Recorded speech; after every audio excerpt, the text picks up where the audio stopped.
Coba kamu ingat-ingat lagi. Dulu, waktu gaji UMR, hidup kamu jauh lebih tenang, masih bisa makan, main pas weekend, dan masih bisa ada duit buat ditabung. Tapi, giliran sekarang gaji kamu udah tembus 2 digit, boro-boro buat nabung. Kamu malah makin ngos-ngosan nungguin tanggal gajian di bulan depan. Duit di rekening cuma numpang ngalir doang. Kalau kamu ngerasain ini, congratulations. Artinya, kamu masuk di jebakan paling mematikan bagi kelas menengah di kota besar. Namanya lifestyle creep. Di sini, aku bakal bedah kenapa semakin besar penghasilan kamu, semakin besar juga kemungkinan kamu buat jatuh kalau kamu nggak punya rich mindset.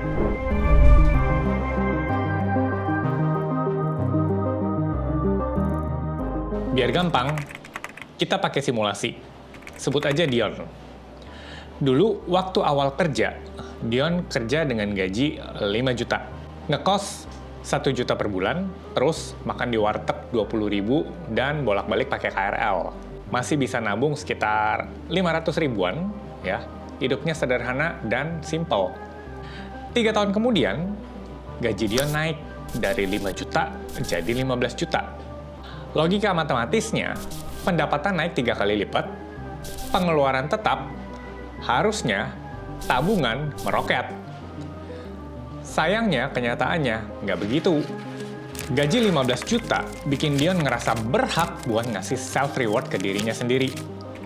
Kosan yang tadinya 1 juta rasa sumpek, dan akhirnya pindah ke apartemen yang harus sewa 4 jutaan per bulan.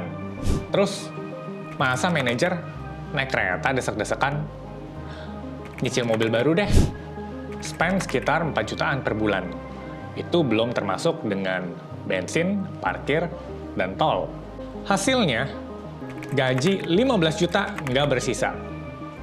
Bahkan, Dion mulai pelan-pelan pakai kartu kredit dan pay later karena pertimbangannya sederhana. Dion pikir masih bisa nutupin dari gajian di bulan depan. Ini yang namanya lifestyle creep. Gaji kamu naik pakai anak tangga, tapi gaya hidup naik pakai roket. Kenapa jebakan ini bahaya banget? Karena otak kita gampang menjustifikasi pengeluaran. Pengeluaran kadang dianggap sebagai kebutuhan, padahal jangan-jangan itu cuma keinginan yang ditutupin pakai gengsi. Dulu, ngopi saset 2.000 di pantry kantor, itu udah cukup buat bikin kamu melek. Sekarang, kalau nggak dapat kopi artisan yang 40-50 ribu, rasanya nggak bisa melek. Padahal, itu bukan kebutuhan kafein. Itu adalah kebutuhan lifestyle. Masalah terbesarnya, bukan seberapa banyak kamu jajan. Uang itu ibarat air. Kalau kamu taruh di ember yang bawahnya bocor, mau diisi pakai gayung kek, mau diisi pakai keran kek, atau selang pemadam kebakaran sekalipun, ujung-ujungnya juga bakal habis. Orang dengan rich mindset itu paham satu hukum absolut. Kekayaan itu bukan tentang seberapa banyak yang dihasilkan, tapi tentang seberapa banyak yang bisa disimpan dan diputerin lagi. Terus, gimana biar nggak kejadian kayak Dion? Kamu nggak bisa ngandalin niat, oke, bulan depan aku mau ngirit. Itu omong kosong, karena niat bakal kalah sama notifikasi payday dan ajakan teman-teman buat ngopi di luar. Kamu butuh sistem, dan kamu perlu cermin yang bisa nampar secara real time ketika budget udah mulai nggak masuk akal. Sekarang pertanyaannya, gimana bisa punya cermin yang tepat alias sistem tracking yang bisa bantuin kamu? Terserah, kamu boleh pakai buku catatan, boleh pakai Excel atau spreadsheet, yang penting kamu bisa konsisten setiap hari. Tapi, kita coba realistis deh.